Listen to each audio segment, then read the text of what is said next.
Hi everybody, welcome back to the channel. My name is Adam and it's time to rank another franchise, and I've decided to rank the Batman movies because we had Dumbo released, and that's not a Batman film for sure, but a director who did that film did do some Batman movies, and that is Tim Burton.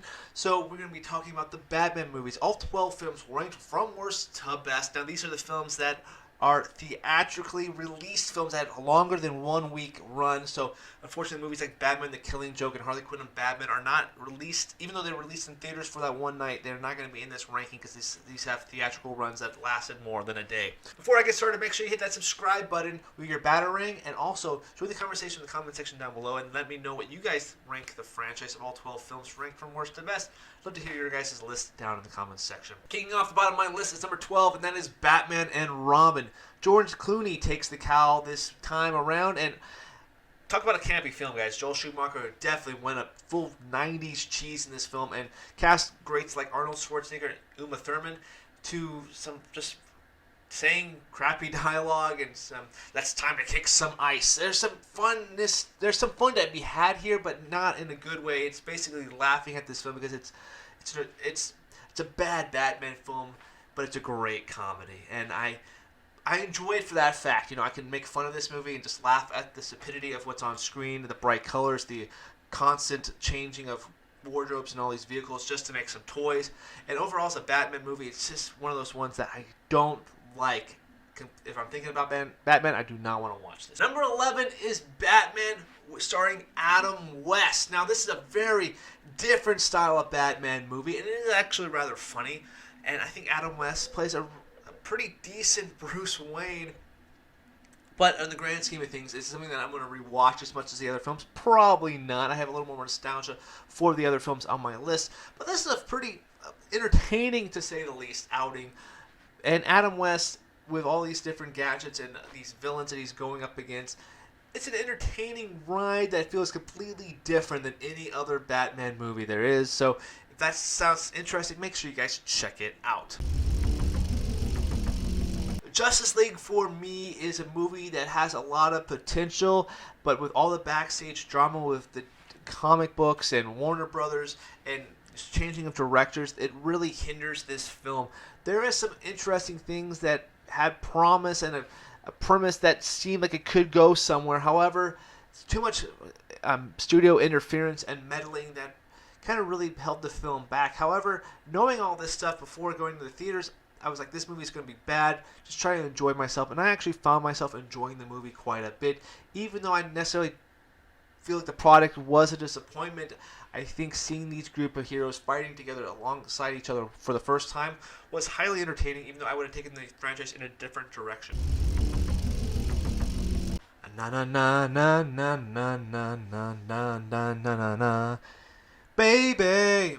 Sorry, I'm not going to sing Seal for you guys, but Batman Forever is my next pick, and I think this film is really highly entertaining. This is definitely a guilty pleasure film for me. I think Jim Carrey did a fantastic job as the Riddler in this film, and Val Kilmer, being Val Kilmer, playing Bruce Wayne, as Batman, is very interesting casting, but I think it worked out pretty well in this film. I think Schumacher hasn't really stepped out into the completely outrageous Batman territory just quite yet, and having the additional of Chris O'Donnell as Robin was entertaining, even though I don't buy him as a teenage circus performer.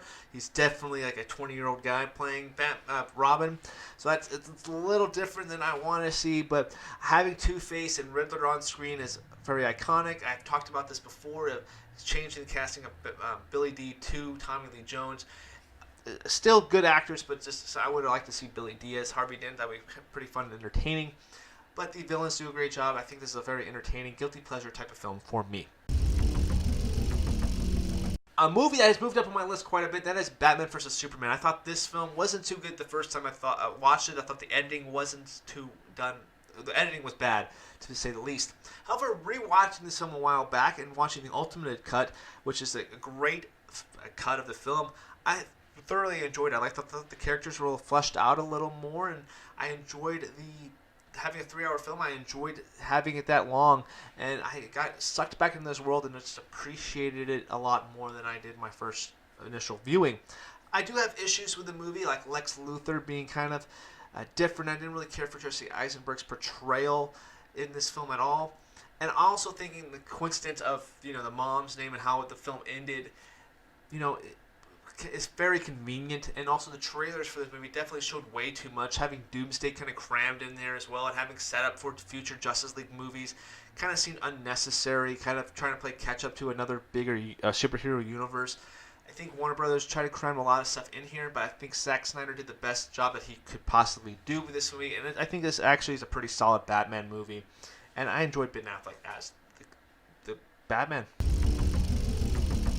It is the Lego Batman movie. A very fun, entertaining film. Will Arnett surprisingly does a really good job as Batman and all the voice acting. I loved how they poked fun at the other Batman universe films, and it was kind of meta in a way as well. They took this film in a different direction than I was actually initially expecting. I like Zach Galifianakis as the Joker. I thought the animation was very vibrant and bright. I really loved seeing this movie play out. However, as a rewatchable film, I don't think I rewatch it as much because it's a Lego movie and it's based in their kind of universe. I just prefer the Lego movie, the first film, a lot more. So Lego Batman's a good Batman movie. I don't watch it as much as the other films on my list.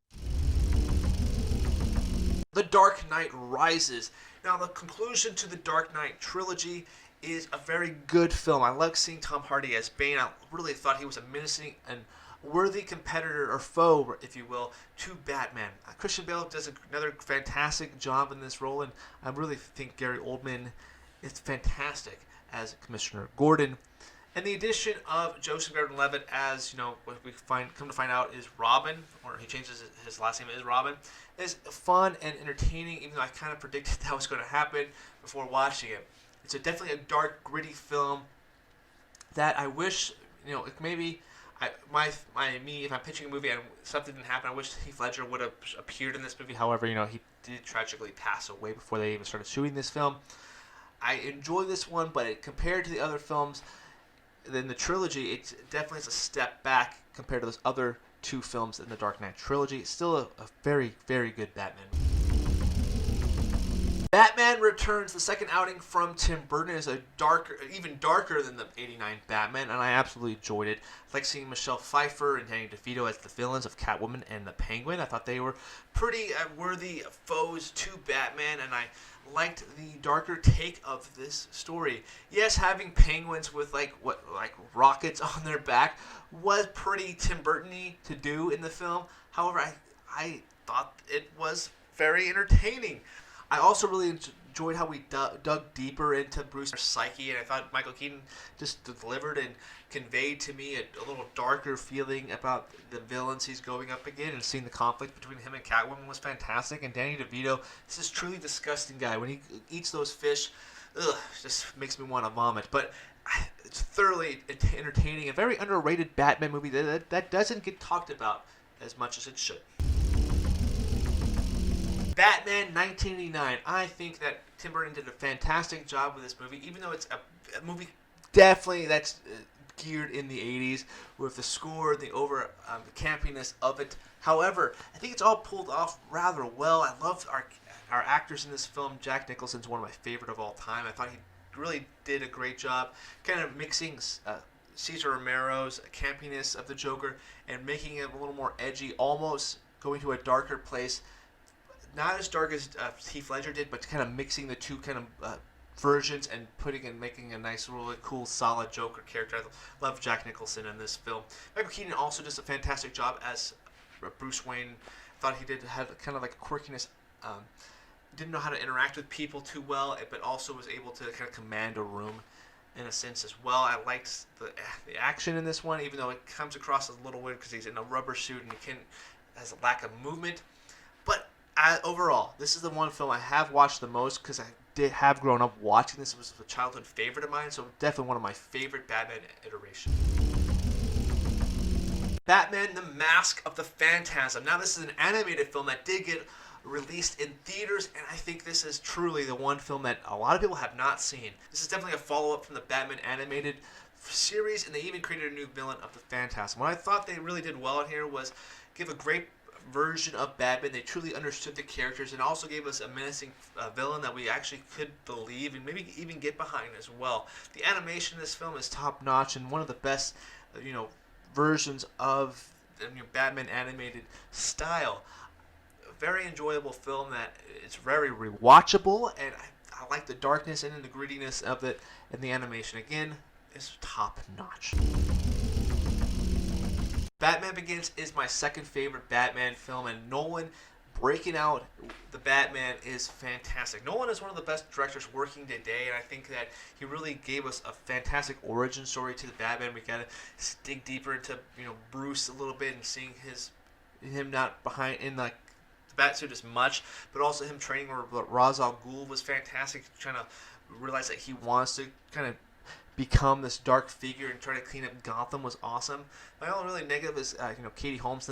She completely seems miscasted as Rachel Dawes. Still does decent, but I also thoroughly enjoyed Cillian Murphy as Scarecrow. I thought that's a very underrated actor and an underrated villain to be in this one, and definitely make this franchise grounded in reality. Really like that. It definitely didn't have any campiness. It was very grounded, and it's a great origin story. It has a great teaser kicking off the next film. And that's right, of course, the number one film for me for Batman is The Dark Knight. Heath Ledger alone definitely puts it at the top of this list. This is the one of the film I definitely have saw multiple times in theaters, not just because of one of my favorite actors tragically passing away, and I definitely wanted to support it, but it's just a fantastic film and one of my favorite movies of all time. It definitely understood the Joker and made him go to a dark place, but also understanding what he was doing, and we can get behind that as well, and seeing Christian Bale's Bruce Wayne Batman kind of breaking down as the movie goes on. Even throwing in Aaron Eckhart, becoming Two-Face and understanding his progression from where he was going was all great and fantastic storytelling all around. It has some of the best direction of all time by Christopher Nolan. Great cinematography, great score. Everything I personally want to see in a Batman movie, I absolutely get with The Dark Knight. And it's one of those movies that definitely, for me, has to be on the top of any Batman ranking. Alright guys, well that's my personal ranking from worst to best of all 12 Batman movies. And I hope you guys enjoyed this video. Make sure you guys leave your list down in the comment section down below. Also, make sure you ring that subscribe button for more movie and entertainment stuff as well. Rankings on Saturdays and live shows on Sundays. Again guys, thank you so much for watching. Until next time, I'll see you later.